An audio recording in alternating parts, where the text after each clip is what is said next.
Next article, we're going to talk a little bit about the Gulf here. I'm just going to reiterate a lot of stuff that we've said in times past and also some new stuff for today. First article is, let's see here.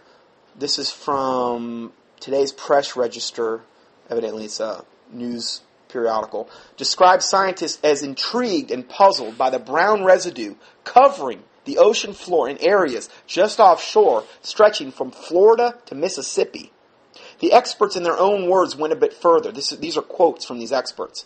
They say it's the weirdest thing we've ever seen. Now, this is this brown residue covering the sea bottom from Florida to Mississippi. It's the weirdest thing we've ever seen. Next quote, unprecedented chemical signature. Next quote, never seen anything quite like it. Next quote, if I had a nickel for everything about this spill that's never been seen before. Next quote, a lot of unusual things are going to happen.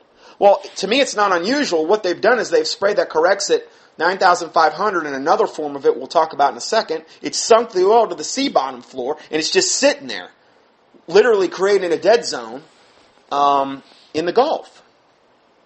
More articles. These are just titles. I'm not even going to go to the stories. We don't have time. 2 officials from different Florida counties report what looks like a congealed glob of Vaseline that is hovering just offshore. Next report, purple-looking jelly stuff 3 feet thick, floating all over, as wide as football fields, says former BP cleanup worker. Next quote, head of the Navy, I don't know if it's General Mabus, tours Gulf. He's shocked by the amount of oil. He says, quote, wow, what are we in, sir? Next quote, this is an alert. 13.3 part per million of Corexit found inland near the Florida border. Chemist says tests show toxic solvent that ruptures red blood cells.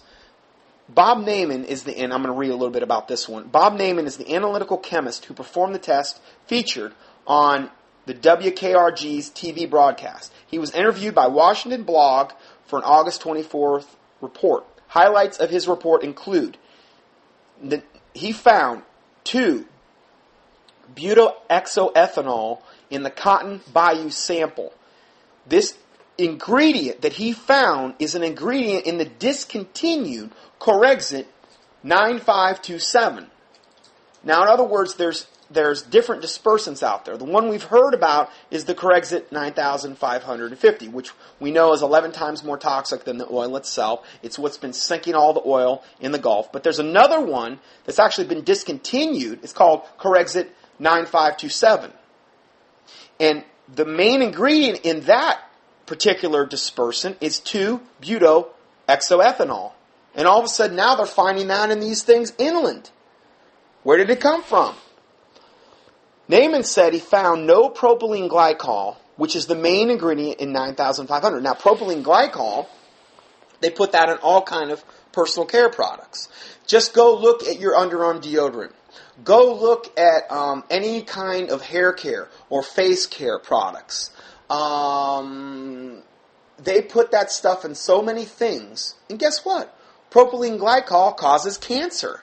Anything with prop in it, like if you look at the ingredient list on your personal care products, almost across the board they're putting propylene glycol on everything, or variations of anything with prop in it, is death. Okay? You put it, particularly if it's an underarm deodorant, it's one of the most absorbable areas in your body. If you're using propylene glycol in deodorants and things of this nature, you're basically putting it on one of the areas where it will absorb straight into the lymphatic system. And there's a good chance that you're going to wind up with cancer just from that alone. And then they're doing 1,000 other things to cause cancer as well. But remember, they're out for your best interest, so Big Brother knows best. Anyway, but Naiman said he found no propylene glycol in the samples that he took. Propylene glycol is the main ingredient in Corexit 9500. So in other words, they're not spraying 9,500, at least where they're at. Naiman said he went to Dauphin Island, Alabama last night, and while there he observed as many as 250 to 500 gallon barrels, which were labeled 250, 500 gallon barrels, which were labeled Corexit 9527. Naiman took pictures that he will soon be sharing. Actually, we got the pictures, we posted them on here. There's a link you can click into. So in other words, they're spraying this other Corexit that is really, really, really nasty, probably even worse than the 9,500. They're spraying that now, and that's been discontinued. Naaman said he saw men applying the Corexit 9527 while he was in Dauphin Island and also in the Bayou La Batre in Alabama. Naaman said the Corexit 9527 is being haphazardly sprayed at night and is impacting beach sands in a highly concentrated form. See, they're doing it at night because everybody would be saying, well, hold on, the well's capped. There's no more oil coming in, right? No, that's a lie. That's a lie from the pit of hell. So what are they doing? They're spraying it under the cover of night, so they're sinking the oil at night so you don't see it. Killing all those animals along with it. And then here's the next article. Scientists oppose the use of dispersants in the Gulf of Mexico. This is from MSNBC. Corexit 9527A contains